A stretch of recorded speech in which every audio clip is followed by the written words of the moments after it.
And we are now recording. Let's start from the current slide. And again, PowerPoint slide. Okay, first I want to know any questions from anything we've covered so far. No questions? All right, the last thing we were doing, right as we ran out of time last time, we're in Chapter 2, which is Polynomial and Rational Functions. And by the way, did everybody here get a copy of the second quiz? You did not? Okay. Let me get those to you. Oh, they're here somewhere. Okay.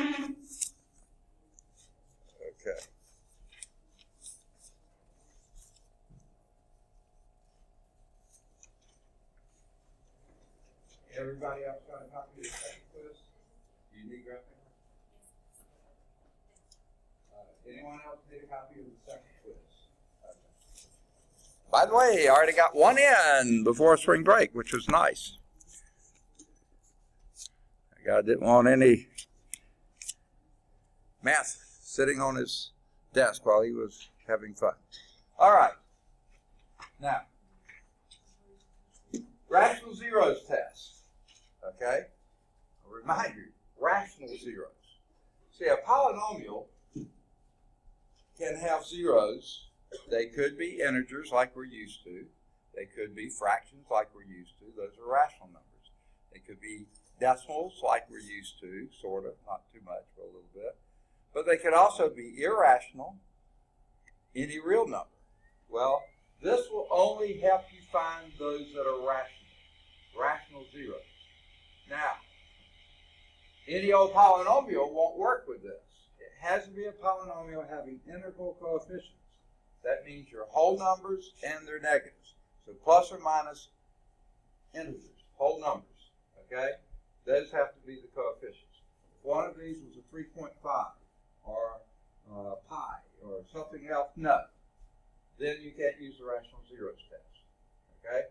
They can be any integers for your coefficients, but you'll find the rational zero. You won't find the irrational zeros, like square root of 3. You won't find that, okay? So here's what you do. If you set up your polynomial in descending order of powers, remember the a sub n can never be 0 because this is a polynomial of degree n. That term has to be there. And Jeremy has to be here too. So he's here. I can get my pen to work. All right. So this has to be a non-zero entry. We really don't care for this test about any of these terms in between here. Just the first term and the last term. The last term is your constant term. Now, but all these do have to be integers. Could be 0, that's an integer, plus or minus 1, 2, 3, 4, 5, whatever. They just can't be fractions, decimal numbers, okay? Or irrational numbers. Have to be integers, okay? That's all that we care about them. But we take the last term and the first term. Now, the rational zeros will be of the form p over q, where p is an integer and q is an integer, not 0, of course, where p and q have no common factors other than 1. Now, if this was a 14 here and that was a 2 there, those have common factors, factor them out, okay? So, wait, jump ahead there. And Amber Reese is here. Okay. So, these are rational zeros. P and Q have no common factors. And P, okay, other than 1, okay? Now, what is P? P is a factor of the constant term a sub 0. And Q is a factor of the leading coefficient a sub n. That's why this can't be 0. Another reason. That's in your denominator. Okay? Of course, it can't be in the first place. Okay? So, that's going to give you all the possibilities of your rational zeros. Now, usually the first thing we do to use this is first list all the rational numbers whose numerators are factors. Wow, they keep flowing in. Where you go? Okay. All right. Yeah. Yes, also. And deal. Thank you. Another quiz in. Super. All right. Find you. Ryan's here. Okay.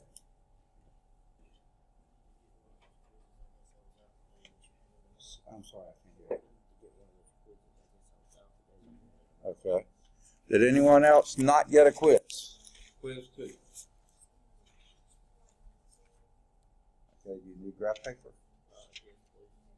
Okay. I'm sorry? No, I've got some. Okay. Maybe my last piece, but no, I can get more. Okay. I can even probably find more. Okay. And all the rest I got quizzes. Okay. So what we do first list all the possible rational zeros whose numerators are factors of the constant term, denominators factors of the leading coefficient. So write them all out. Having formed that list of possible rational zeros, use the trial and error method to determine which, if any of these, are actual zeros of the polynomial. Now, when that leading coefficient, remember we loved this when we were factoring, that leading coefficient was 1, then guess what? All your rational zeros are factors of the constant term, and they're all integers. Oh, those are nice. But even if they're not, they could be rational zeros. All right. So much blah, blah, blah. Let's actually do one. Here is a polynomial function. F of x equal x to the 4th minus x cubed plus x squared minus 3x minus 6. Okay? Any of you factor that off the top? Wow, I'd be impressed if you could. I can't. Okay? You can't do it by grouping because it has 5 terms. So you have to have even number of terms, even try grouping. So that won't work. So no, I don't know any way to factor that except to mark S and present. You know, that's the only way I know. Okay. Now, we're on page 155. This is in chapter 2, polynomial and rational functions. 2.5 is zeros of polynomial functions, and this is page 155, just about, whoa, they skipped example 2, okay? Shame on them, okay? So what we're going to have to do is, let's do example 2 first. Whoops, let me get my pen darkened. Okay. We're going to do example 2 first, then we'll come back. Oh, that's not the color I wanted, is it? That's the color I wanted.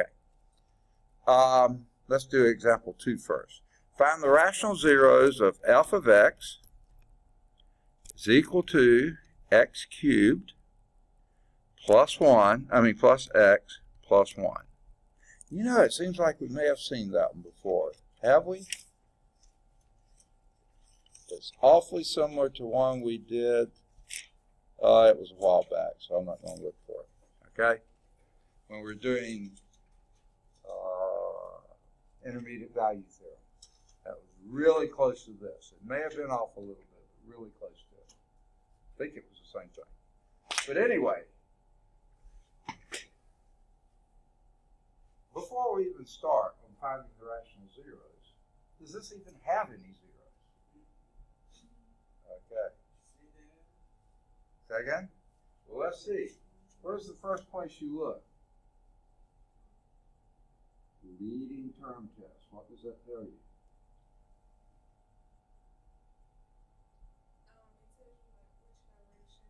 It's going. So for very large x's, which way is it going? Very large. Yeah, very large y's. And for very small x's, as in very negative x's, which way is it going? Down. So guess what? It's a polynomial function, smooth and continuous, and it starts down there and ends up there. Guess what? Got to cross the x-axis somewhere. So we know it has at least one zero. But we don't know whether it's a rational zero or not. Okay? So we're going to try the rational zero test. And what is our test? What do we identify? Say again? Okay, the leading coefficient is what? 1, and the constant term is 1. Okay? So, our rational zeros test says the rational zeros will be of the form P over Q, where P is all the possible factors of your constant term. Now, these are the same, so it's hard, not a good one to start with. Plus or minus 1. That's it. All the possible factors of your denominator, the leading term, plus or minus 1. So guess what? Plus and minus 1 are your only two options here. Okay? Now, so they are plus 1 over plus 1, which is, so it's just plus or minus 1. So let's try the plus 1 first. Now, 1 is the easiest thing to check, because when 1 is cubed, it's 1, and when 1 is 1, it's 1. So that'd be 1 plus 1 plus 1. Guess what? That's 3. It's not 2. Okay. Now, the minus 1 is a little more difficult to check. Not a lot, but I'm going to show you the other way. Okay? This is the way we will be using. If it's a 0, then we can do our synthetic division. Minus 1 into what goes on the other side of that? 1. Say again? 1. 0. 1, 1. Remember, you have to have one more number here than you have maximum exponent. Okay? Always check that. Missing a square term, so I have to have it. All right? Then what do we do? Skip a line, draw a line. That's my little rule. Okay? Then bring down the 1. And then we multiply. Negative 1. Then we add. Negative 1. Then we add 2. Negative 2. Negative 1. Boo, hiss. Not a rational 0. I mean, it's not a 0. Not a 0. Because for that to be a 0, the remainder has to be 0. It's not. So this one doesn't have any rational zeros. And if you remember back when we did it, we came up with the estimate, and we kept going and going and going. The odds are those weren't rational numbers. We were getting close to an irrational number. And sure enough, we were. So that's why they didn't show this one on the slide. It wasn't a lot of fun. Okay? Easy to check the plus 1. And by the way, plus 1 is always going to be an option. So check that out first. And then after that, usually synthetic division is the way to check it. This has none. So no rational zeros. Boo hiss. Wah, wah. All right, so now we're ready for example 3. By the way, there's some checkpoints after example 2. I would definitely do one or more, if not all of those. So let's do example 3. And what is our rational zero? Be of the form of what? P over Q, where P is all the possible factors of negative 6. Name them for me. Plus or minus 1. Don't forget that one. Plus or minus 2. Plus or minus 3. I'm running out of room. And plus or minus 6. Okay? And how about what goes on the bottom? 1. Plus or minus 1. Oh, I like that one. Okay? Because I don't have any fraction forms. So basically, your numerators there are it. They're plus or minus 1, plus or minus 3, plus or minus, I left off 2, plus or minus 3, and plus or minus 6. Now, are you guaranteed to have any rational zeros here? What's your end behavior? Up and up. It may not ever cross the x-axis. We're hoping it does. Because this is an even power here. So it's going in the same direction, positive coefficients going up. There's no guarantee it ever crosses the x-axis. We hope it does. Now, if it does, up to how many zeros could it have? Actually 4. It could have up to 4. It may not. It will have 4 complex zeros. We learned that already. We're not going to deal with the complex ones. We're only going to deal right now with the rational ones. So, easy to do the plus 1. Just plug it in. This will be 1, that 0, 1, minus 3, minus 6. There ain't no way that's going to be a 0, is it? So plus 1's out of there. So you don't even have to mess with it. But the minus 1, you could try it, and it's not hard to do, but I'm going to do it with synthetic division. Okay, for plus 1, you just plug in a plus 1. Now, you could do that for all of them, but raising 6 to the 4th power is just a really big number, and I don't want to do it. I'm too lazy for that. You're a hard worker, so you might want to do it that way. Okay. All right, so I'm going to do synthetic division because that's pretty easy. Okay?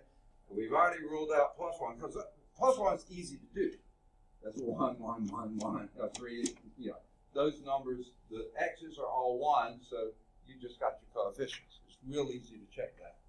The minus 1 is not hard, but let's do synthetic division since we love it so much. So what do we put here? 1, negative 1, 1, negative 3, negative 6. Do we have enough numbers there? 1, 2, 3, 4, 5. This number's 4. Yes, one more than that. Got it. Next we do skip a line, draw a line. Okay? And then bring down the 1. You start working then. All right, here's Justin. All right, is anyone else coming in that I missed that marked in the row? Okay, next. Negative 1, next.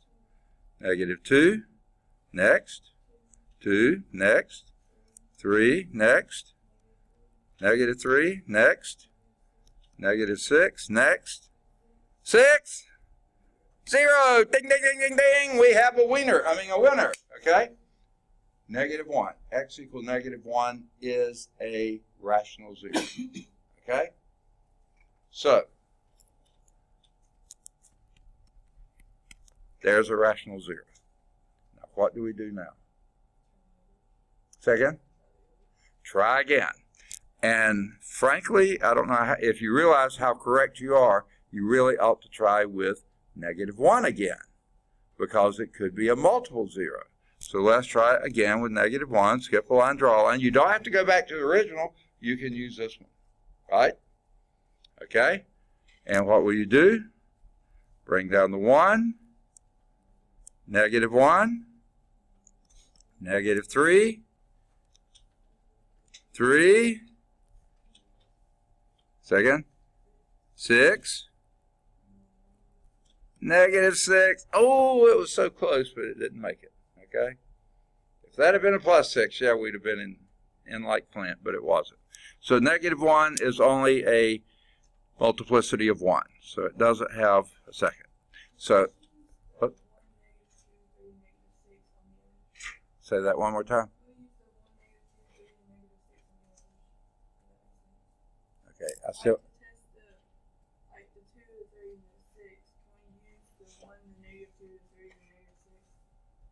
Yeah, oh, you mean we're going to do that? No, I'm asking, can we use that bottom part of that to do test the others? Okay, not here because that wasn't a factor. No, I'm talking about the one above. Oh, the one above it, yeah.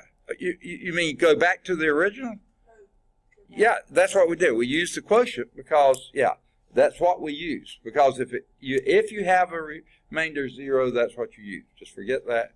Keep on going. Yeah, that's exactly what we do. So, what I'm going to do is lose the minus 1, and I'm going to lose these other numbers here. That 1's still going to pull down. So what's the next one you want to try? And you get to 2. Let's use 2. All right, what would that be? 2.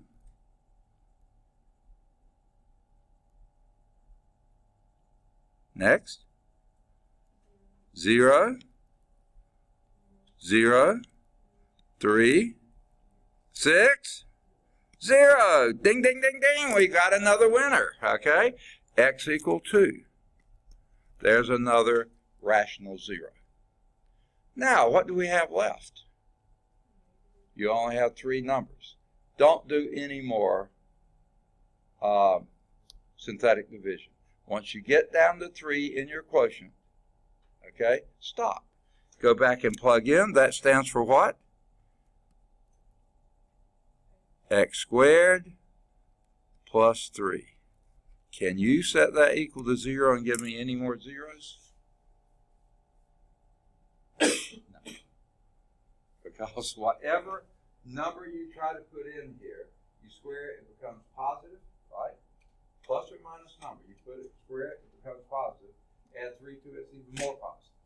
So no, this has no more real zeros. Not just rational zeros, it has no more real zeros. Now it does have a couple of complex zeros. Plus or minus the square root of 3 times I root 3. We're not going there. I mean, the book does, but we're not, because we're not required to. We found the rational zeros. That's all we really need. Okay? And we know there's no more rational zeros than that. You can't factor that. To get a rational zero, you have to factor it. That's not factored. Okay? So we found the 2. And remember we said, up to 4, we found 2, and we identified the other 2 are complex. So there's our 4 complex zeros. 2 are real and 2 are not real, but that's all we're required to do. Okay. Now, we found the rational zeros, but guess what else we can do? We have also found how to factor that f of x. This thing right here. What would be one factor? Taken from here. X plus 1. Whoops, I don't need a comma. I just need to write them next to each other. Okay. What's another factor? X minus 2. And what's the third factor? X squared plus 3. We can't factor that any further, so we write it out there. There's your factorization. Okay? So not only does this give you your rational zeros, it will also give you your factorization. Nice, huh? Good deal. All right. Any questions on that? Okay. I'm going to clear what I've scratched on here, and we're going to see how they did it. Because the leading coefficient is 1, the possible rational zeros are just factors of the constant term, so they didn't go through the P over Q. I did because I want you to think that way, okay? So P over Q were P are the factors of the 6, and minus 6, and Q are the factors of 1. So you get these factors, plus or minus 1, plus or minus 2, plus or minus 3, plus or minus 6 in the numerator, and plus or minus 1 in the denominator, which is just going to give you those. So I wrote out a bit more just to get you in the habit of doing it. All right? Then what they do, they know the answer, so they go to it. Shame on them, okay? What you really should do first is try, they say by applying synthetic division successively. In other words, try it with 1, that it doesn't work, minus 1. You see, why mess with 1? Just plug in the 1. Then try it with minus 1, 2. If you didn't get there, go to minus 2, 3, minus 3, 6, minus 6. Keep trying until you say, you either get the 4 that you need, or you stop and say, that's all, folks. When you get down to 3, you stop and say, can that go any further? And guess what? No, it can't. And notice they did, as Amber was noticing, they used the quotient. If you have a remainder of 0, then try the next factor, 0 just into the quotient. Makes life easier. When you get the next one, if you get down to 3, whenever you get down to 3, factor it. If you can factor it, you're going to have more rational zeros, and they will be in that same group you had before. If you can't factor it, not factorable. Okay. Good deal. Okay. There you go. Another step. So the factors of this are, they identified the zeros, the rational zeros, x equal negative 1, x equal 2. So the factors are x plus 1 from that one, x minus 2 from that one, and x squared plus 3 from that one. That you can't factor any further. All right. Good deal. Any questions? Oh, now they graph it for you. Because a factor x squared plus 3 produces no real zeros, you can conclude that x equal negative 1 and x equal positive 2 are the only real zeros, so then you can graph it. X equal 1, negative 1 here, x equal positive 2 there. Okay? There aren't any more. You know it's on the up and up because it's, as you identified earlier, it's a even exponent with a positive coefficient. So it's going up. So it does have a minimum somewhere down here. Okay? Now there's one, if you're graphing, there is one other point that will help you on the graphing. Anyone know what that would be? What? Okay. If this was a quadratic, yeah, the vertex would be pretty easy. This isn't, it's a 4th degree quartic function, tough to do. There's one really easy point you can pick out. Say again? Y-intercept, how do you find it? It's that x equals 0. So that becomes 0, that becomes 0, that becomes 0, that becomes 0. And guess what your y is?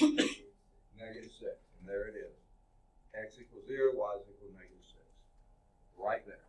Okay? So this also would let you know that the minimum is going to be somewhere to the right of that, it looks like.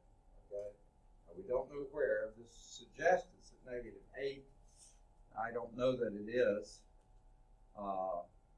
You'd have to do some more testing and stuff like that to find out exactly what the minimum is.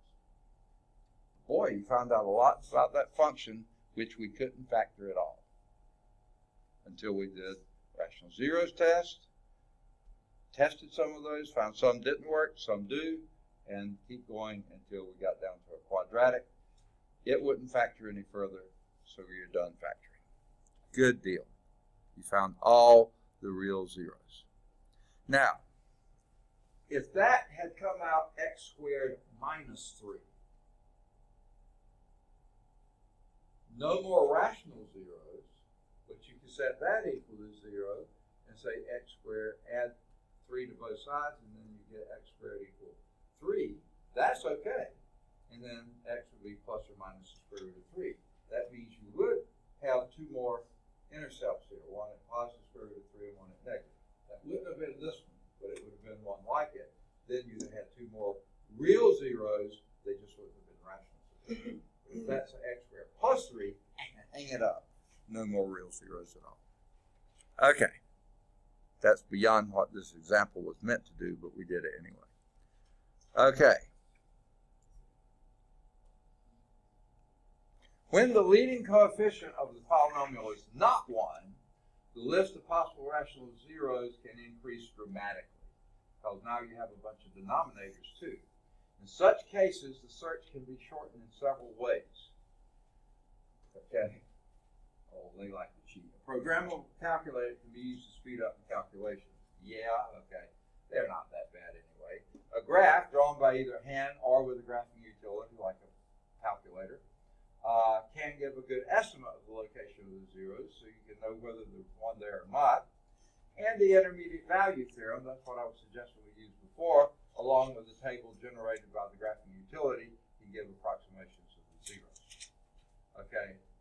If you were doing really big, hairy ones like that, yeah, by all means use this. Most of the ones we're going to be doing are going to be quite a bit simpler than that. You can do them by hand. Now, it seems like there might be another because there's a semicolon. Let's see what it, oh, 4. Synthetic division can be used to test for possible rational zeros. Yes, that's the one we're going to do. Okay. Finding the first zero is often the most difficult part, and it's usually not that bad. After that, the search is simplified by working with the lower degree polynomials obtained by synthetic divisions, as we did in example 3. Recall that if x equal a is a zero of the polynomial function, then x equal a is a solution of the polynomial equation f of x equals 0, and therefore when we get that remainder of 0, we can use the quotient. I don't know why they're saying this again, but they are. Okay. And then they skip and do conjugate pairs. Well, we're not skipping. We're going to go back and do example 4. Okay. Let's do example 4 on this slide. Okay. Find the rational zeros of f of x is equal to 2x cubed plus 3x squared minus 8x plus 3. Okay? Let me first ask you, you think this one does have any rational zeros? Or any zeros at all? Let me put it that way. Why? It's an odd function just like before. It starts low, ends high, got to cross the zero somewhere. It could have up to how many? It will have up to how many zeros? 3, okay? So it's got to have at least one. It could have up to 3. So sort of keep that in the back of your mind. If you start finding them, once you find 3, stop. You know you found them all. Okay. Now, what do we do first? Your ratio, P over Q, where P is all the possible factors of 3. So it's plus or minus 1 and plus or minus 3. Not too many in the numerator. How about the denominator? Plus or minus 1 and plus or minus 2. Not too many down there either. So let's list them. Okay? I like to do the whole numbers first. Later we'll come to regret this, but I still like to do them first. So when you put these over 1, that's just going to be plus or minus 1 and plus or minus 3. But you put it over 2, and what do you get? Plus or minus 1/2 and plus or minus 3/2. Okay? I like to put those fractions off as long as possible. Okay? Seeing if we can find them otherwise. Where do we begin? How about that plus 1? Really easy just to plug that one in. You would get 2, 3, minus 8, 3. What do those add up to? 0. So 1 is a 0. Okay? So we found out it is, but guess what? We still have to do it anyway. Okay? Well, but since I wrote them down that way and there was a reason for it, those are my coefficients. Right? Those are the things I go into. You got 4 of them. You need one more than 3. You got it. So let's do a 1. We know it's going to work, but we need to do our synthetic division to get the quotient, so we can move on from there. So what do we do? Skip line, draw a line. Bring down to 2. 2. 5. 5. Negative 3. Negative 3. 0. Ding, ding, ding. We knew that was going to be a 0, didn't we? Okay, guess what? Second, we're down to 3, so write it as a polynomial. What would that be? 2x squared plus 5x minus 3. Now, what do you think we might do with that? See if we can factor it. Okay? How do we begin? Only possible factorizations of 2x squared would be 2x times x. Where do we look next? The sign of the last term, which is negative. That means these two signs have to be different. Which way you want to write them? minus plus, you've been cheating. No, I mean looking at, no, okay, never mind. Okay, and then what's the only possible factorization of 3?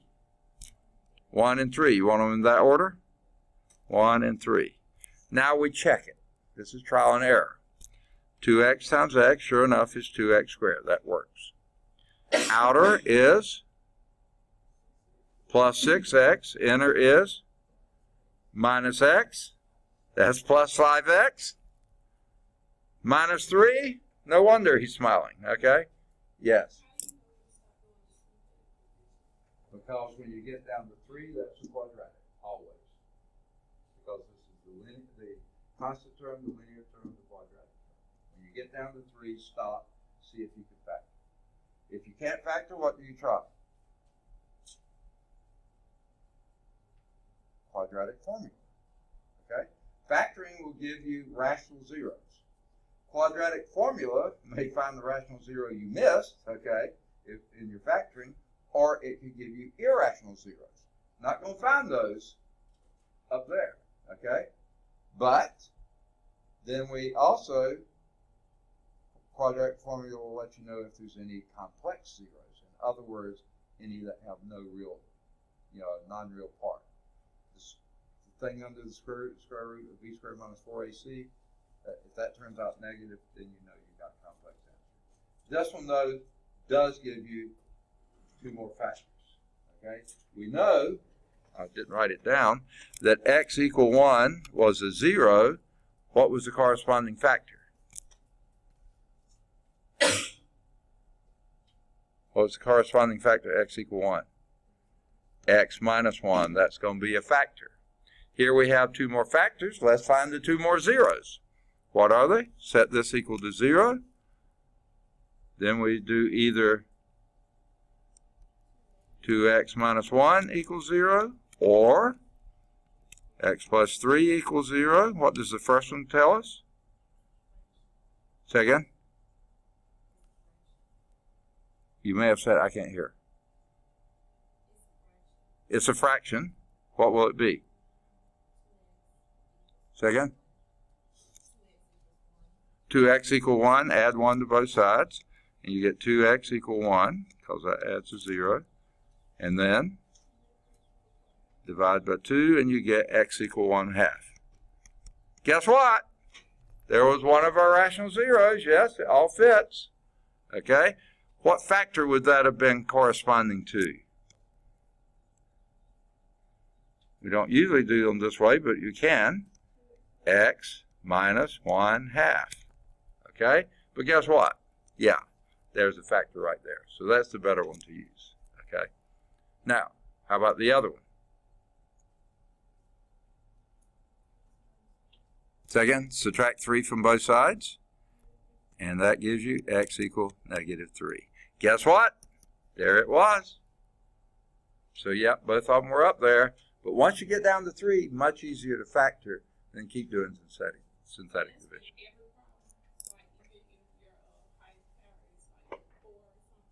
Yeah. Well, if your highest power 4, you're going to have 5 numbers. You do 1. If you find 1 0, then you're down to 4. Keep going, but when you get down to 3, stop and try to factor. And if you can't factor, use quadratic formula. Quadratic formula will tell you either that it was factorable, you just missed it, or it was an irrational number, which is fine, or it's a complex number, it has imaginary parts. So you'll find that out from the quadratic formula. Okay? So here you have your 3 factors. You have your 3 solutions. X equal negative 3. And of course there's the factor that goes with that one. So your complete factorization would have been x minus 1 times 2x minus 1 times x plus 3. Sure enough, you got your 3 zeros and you got your 3 factors. And that's all you can find. Don't look for any more. Cubic polynomial can't have more than 3. You got it. All right. That was example 4. Okay. And they found the same thing, I think. Yeah, they found the factorization just like we did, and then they found the zeros just like we did. Good for them. All right, let's see about example 5. Any questions before I leave this one? Is it making sense? All right, let's do example 5. Find all the real solutions, okay, for this one. Minus 10x cubed plus 15x squared plus 16x minus 12 equals 0. Okay? Find all the real solutions for that. Oh, wow. Now, what's the first thing you notice about this, and you may or may not like it? First thing I notice is leading coefficient is negative. I really don't like that much at all. How can I change that? Say again? Okay, you can factor out a -1 or multiply by -1 or divide by -1, because this is an equation that's legal to do. Now, if that was just an expression, no, you can't do it. But it's an equation, so you can do that. So that's going to make that a plus, and the other two it's going to make minuses.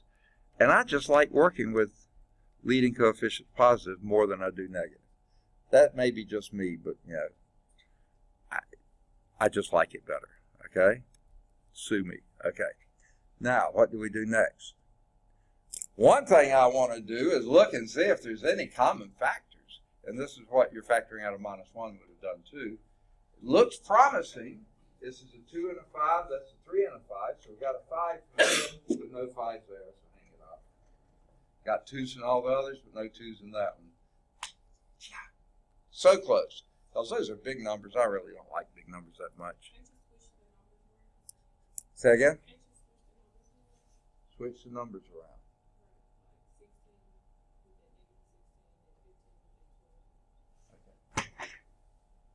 I don't know for sure what you're asking, but this, remember, you need to be in decreasing order of your powers. 3, 2, 1, 0, blast off. Okay, so you can't move terms around. Is that what you're saying? You could, but you want them in this order. Okay. So where do we go next? Second? Okay, let's see if we can factor. That's a good idea. Let's see if we can. I had not thought of that. Because it's 4 terms, it might be possible. We would factor by grouping. Let's see if that'll work. What can you factor out of the first 2 terms? 5x squared, isn't it? Okay, and what's left? Say again? 2x minus 3. Okay, and what can we factor out of the second group? A minus 4, and what's left over? 4x plus 3. Good try, folks. It doesn't work. Good idea, though. Always use all the tools in your belt. That was a tool. Unfortunately, it just doesn't work here. No common factors from there on. Good choice, but it just didn't work. Okay? Well worth the effort. Okay? What next?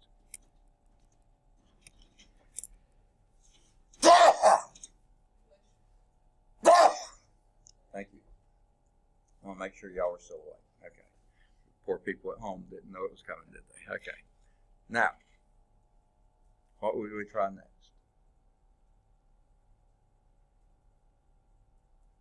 What have we just been doing? Say again? Okay, but where do we start there? The what? P over Q, the rational zeros test. We're looking for a P over Q, where P is what? All the possible factors of your, okay, 12. Now, I'm going to write that down first. I'm going to put 12 over 10. Why do I do that?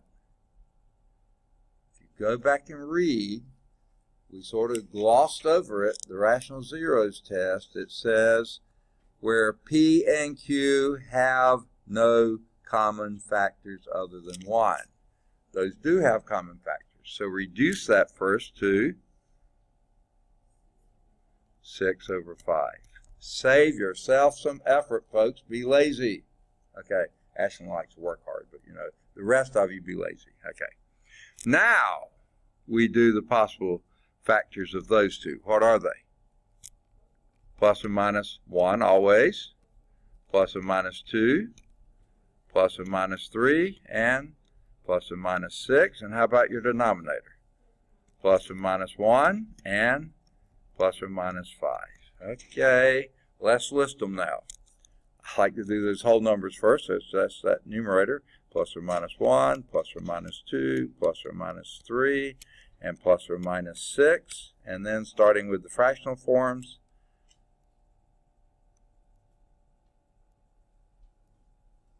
see, those are those over 1. Now do it over 5. What would they be? Plus or minus what? 1/5. Oh, what a joy. Plus or minus 2/5. Plus or minus 3/5. And plus or minus 6/5. Can't wait to get to those. Okay. Where do we begin? How about that plus 1? And where do we start there? Just your coefficients. That would be 10 minus 15 minus 16, 12. Add those up. What do you get?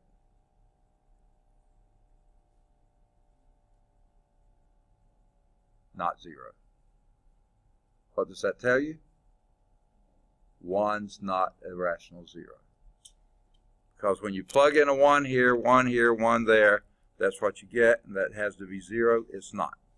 So rule out 1. Don't even try it. So what do we try next? Negative 1. Now the reason I do those that way, notice those are my coefficients. You got 4 of them, 1 more than the power. So we're ready to rock it on it, okay? So what do we do? Bring down a 10. Minus 10. Minus 25. This isn't looking good, is it? 25. That's looking a little better because that becomes 9. But that becomes minus 9. Nope. Not going to work. So plus 1's out, minus 1's out. Hang those up. Okay. So let's go back. See, I can do this because of my magic pencil here. Okay. Wipe those out and try what you want to try next. Say again? 3. Goodness gracious, she's going straight to 3. You can do that. Just keep up with it now. Okay. What does that give you? Is she looking ahead? No, never mind. What does that give you? 30. 15. 45.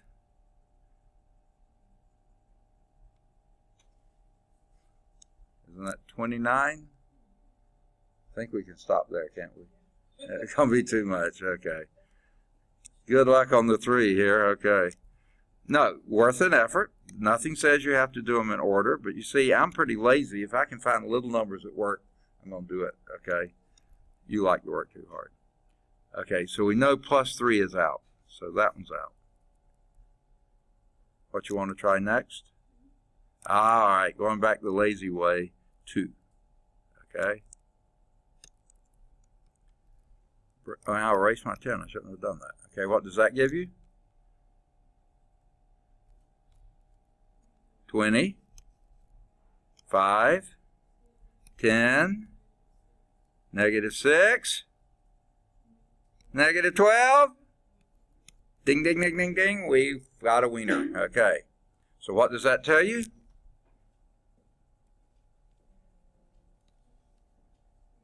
X equal 2 is a 0. Yeah, that's a, what are we asking for?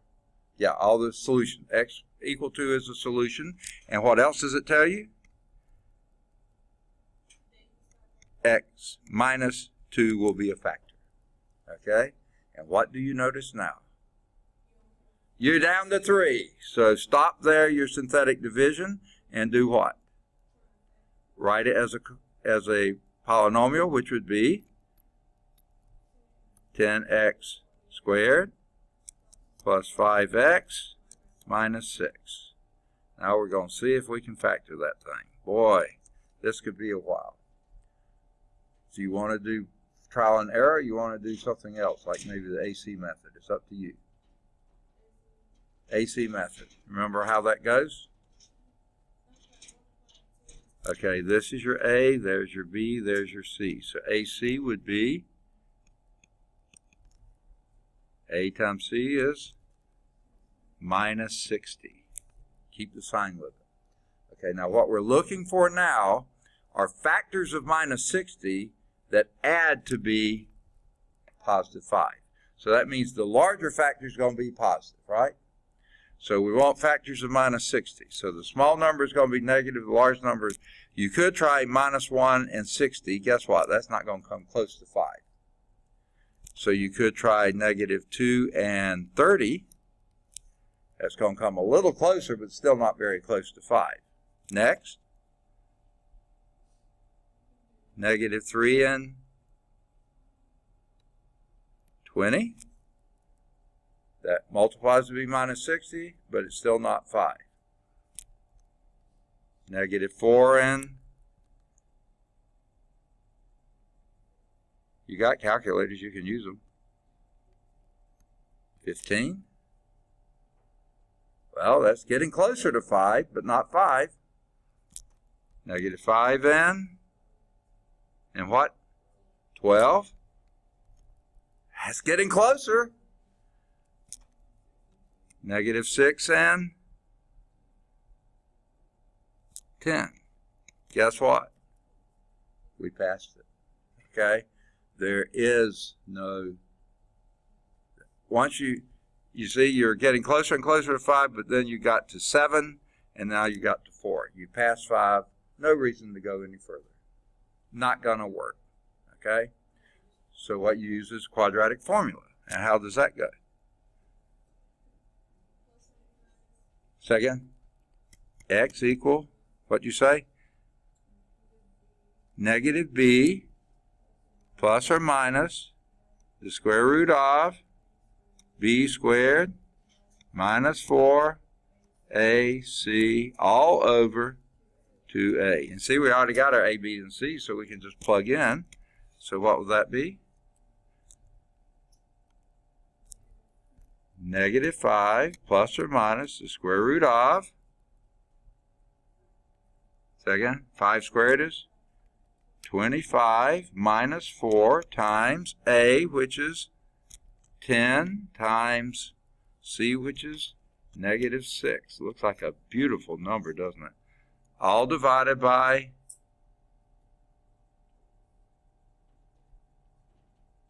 20. 2 times 10. Okay, I'm going to need some more room. Okay, can I eliminate some of my chicken scratch down here?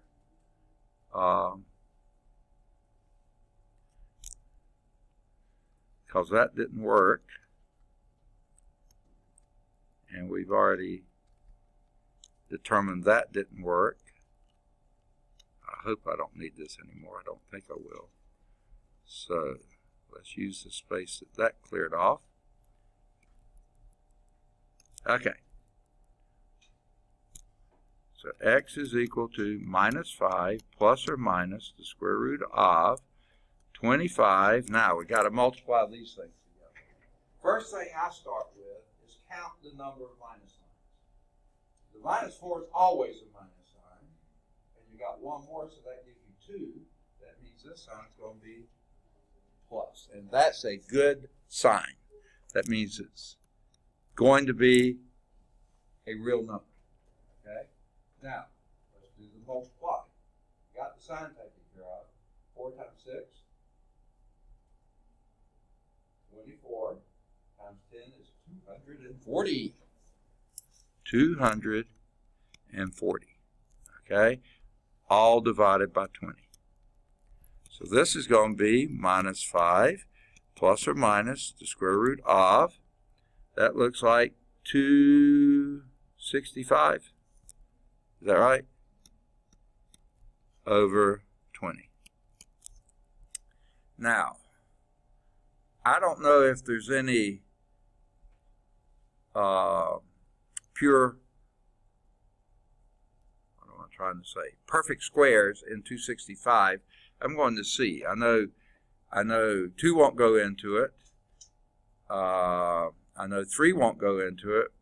But I do know 5 will go into it.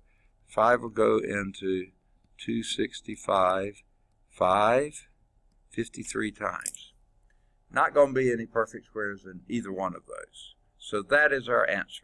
Okay? Now, if you got a calculator, use it and do minus 5 plus the square root of 265. Then hit equal or put it in parentheses or something, divided by 20. And that will give you approximately one solution. Does anyone have that? Minus 5 plus the square root of 265 equal divided by 20.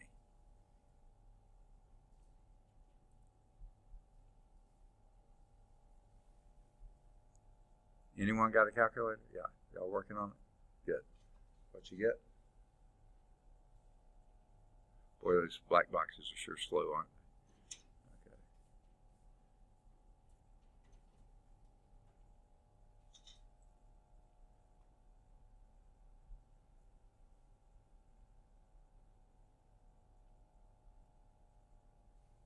Anyone get an answer yet?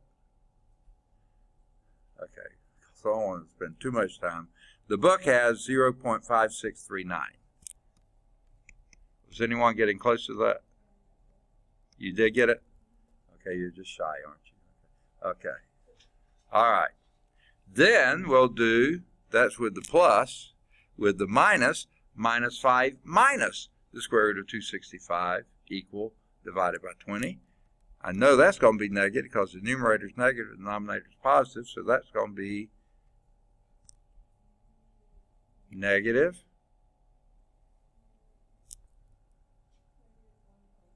1.0639.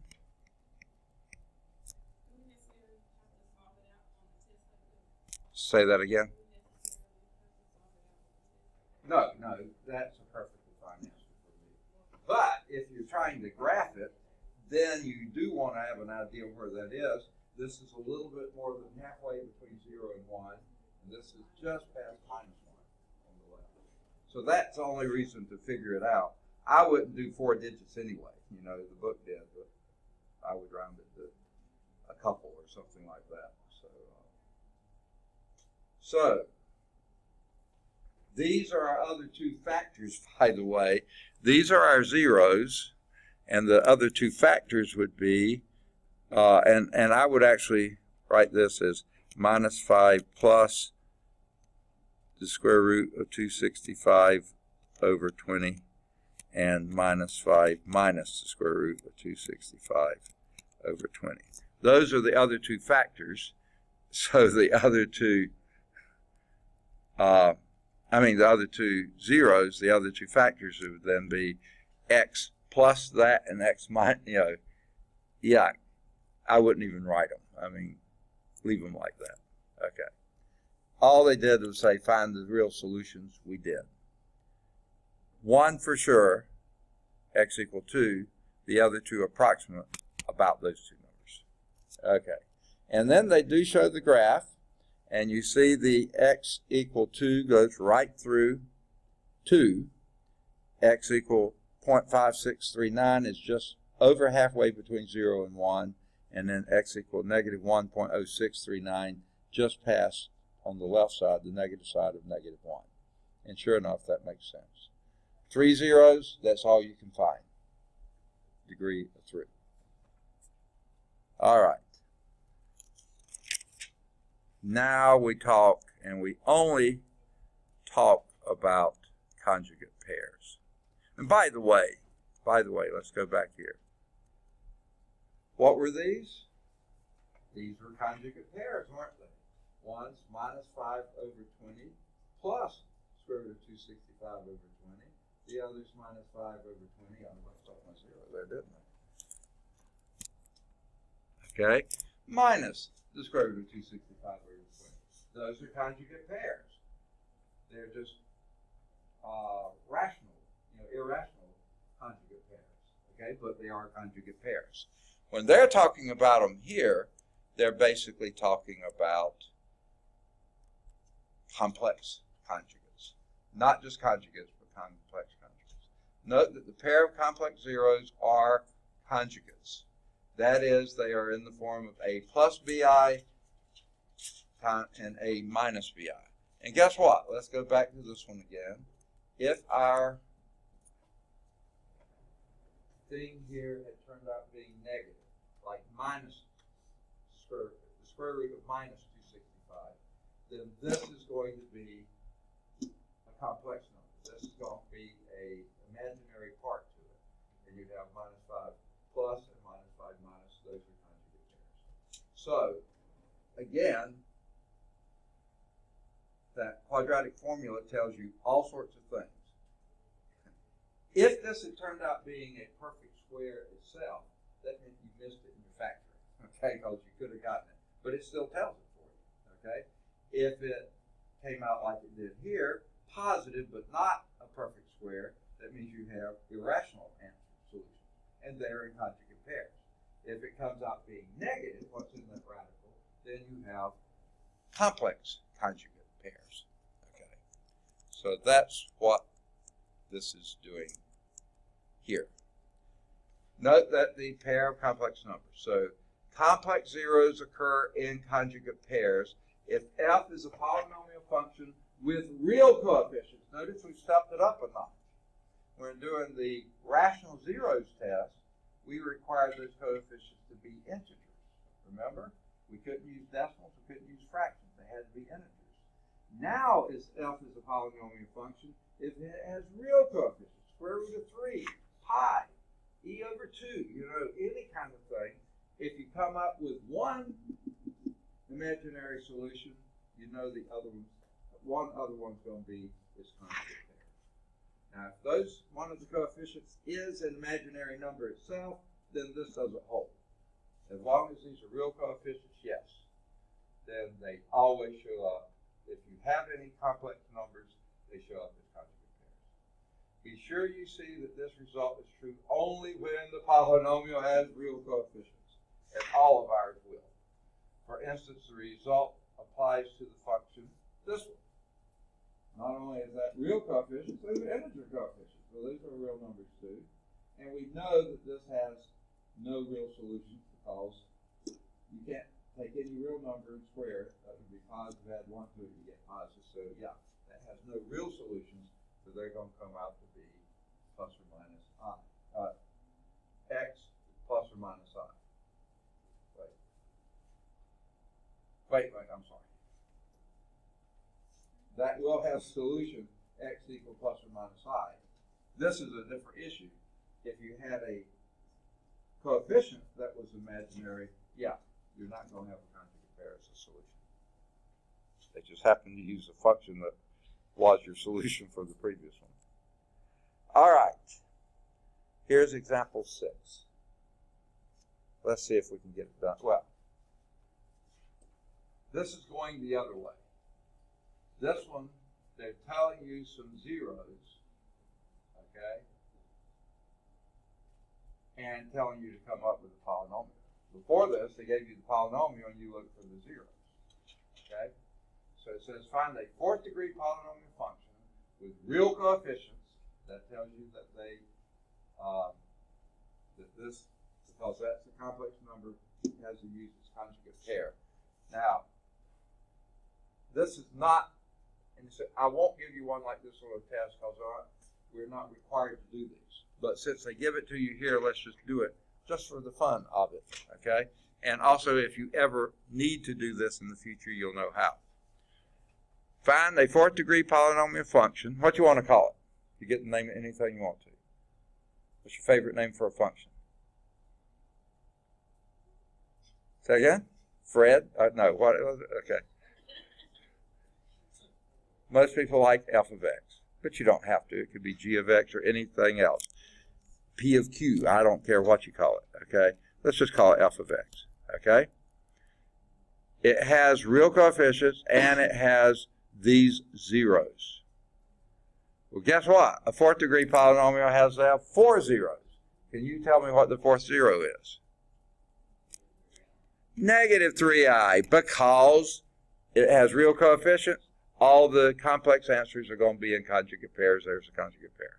So those are the zeros. Can you tell me the factors? This is x equal negative 1, x equal negative 1, x equal 3i, and x equal minus 3i. Can you give me the factors? X plus 1 times x plus 1 times x plus or minus 3i times x plus 3i. Okay? I'm going to clean that up a little bit. Okay? It's an ugly minus sign, isn't it? Okay. Got it. Now, it says a fourth degree polynomial. There are others besides this one. Where would you start multiplying first? If you know those are your factors, you know how to do that. We did it last time. I mean, when we did section 4. You FOIL it. It would be x squared plus 3ix minus 3ix. Guess what? Gone. That's why we use conjugate pairs. And then we did, and what's that? Minus 9i squared. What's I squared? Negative 1. So this would be x squared plus 9. There's a factor, and then you can multiply those two together. X squared plus 2x plus 1. We're running out of time, that's why I'm doing it too fast. And then you can multiply those together. And you know how to do that, right? This times this times that, this times this times that, and this times that, and this times that. Okay. Multiply them together, add them up, you got it. Okay. You're not going to have to do one like that, but that's how you do it. Let me show you how they did it so you, whoops, that's not what I want to do. All right. So the first thing they do, they identify that last zero, negative 3i. Then they write them as factors. Now you can put an a in front if you want to. Just use a is equal 1. That's what they're going to do. And then they multiply the real ones together. It gives you x squared plus 2x plus 1. Multiply the complex ones together. It gives you x squared plus 9. Multiply those two together, and you get that thing. Okay. I'll let you play with that on your own because we're probably running short of time. In fact, we're out of time. So, that was example 6. We will start next time with factoring polynomials. Top of page 159. Any questions? Okay. Homework exercises. I know you don't want to go home for a spring break week and not have something to do. So let me give you some homework exercises. Any of the odds 9 through 13, either 15 or 17 or both. Any of the odds 19 through 27.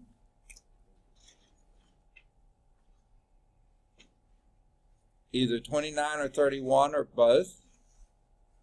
Either 33 or 35 or both. Either 37 or 39 or both. And then you can play around with 41 and 43 if you would like.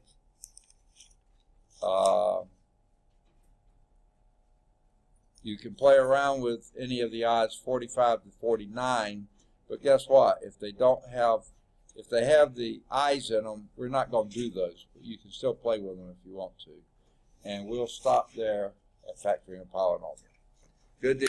And sorry to let you know this. I announced it earlier when some of you weren't here. Good news, bad news. Good news, next week is spring break week. The bad news is we won't meet any. Sorry. Okay, we'll get over it. Now, as far as I know, check your calendar. I think the school is still open Monday, Tuesday, and Wednesday. Do y'all know that? Any? If you have any business with the school, you can take care of it Monday, Tuesday, or Wednesday, I think. Check the academic calendar. It's on there. But I think the whole school is closed Thursday and Friday. Nobody will be here then. No faculty will be here next week at all, and generally the students won't either unless you have business with the college. Have a good spring break. Working on math will make it good, won't it? All right. Hey, great time to work on those papers too, wouldn't it be? Yes. Okay. Let's get those done. Good deal. Thank you.